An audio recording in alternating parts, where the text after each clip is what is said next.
How's it going? It's Jeff from jeffrey-thomas.com, and I'm going to go ahead and walk through page 1 of my guitar tab arrangement for the Blues Side of Jazz by Joe Pass. So definitely jazz blues in the key of G. I will play it slower than normal just to make sure that I can get through it and that you can follow along to the tablature and get some of these moves down. Make sure you're following the link in the description to the tablature on my website, and here we go. 2, 3, 4.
Okay, so that is page 1 for you. And let me point out the nasty moves and a couple other technique things. First of all, this is not the kind of guitar playing that you're going to be able to get away with a pick. Because of the chord voicings, for example, if I was to demonstrate, this first chord, this G13, your first finger has to bar all the way across to get this. So if you come in with a pick,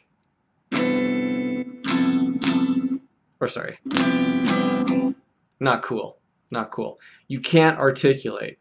So without going into too much detail, typically the right hand letter names are P for the thumb, I for your first finger, M for your middle finger, A for your ring finger. Pinky, I've heard it called X or C. But anyway, for this first chord, you're going to have to bring in your thumb, your first finger, your middle finger, your ring finger, and your pinky to be able to get all of those notes clear. So this is definitely fingerstyle jazz.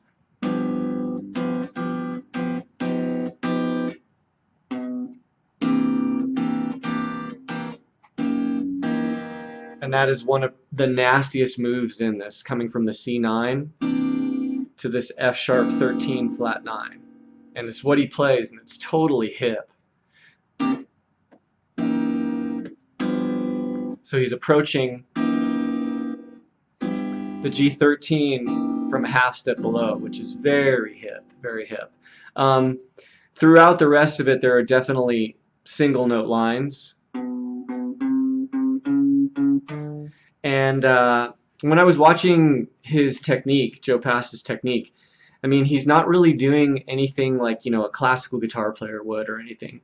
He's basically just getting the licks as they come with whatever fingers in the right hand are comfortable.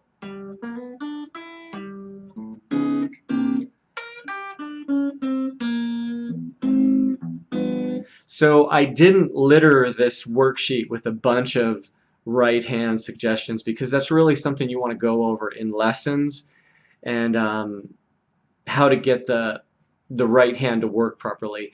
What I pointed out with this first G flat G13 chord, the very first chord you start with, is really important for 5-note jazz voicings or chord voicings regardless of jazz on the guitar. So anyway, hopefully that gets you a good idea of, definitely more advanced jazz guitar playing from Joe Pass. So hopefully this was a cool video, and if you're interested, go ahead and click on any of the Schedule Now buttons on my website to set up a free Skype lesson, and we can talk more about jazz playing and anything else you're into. Alright, thanks a lot. Bye.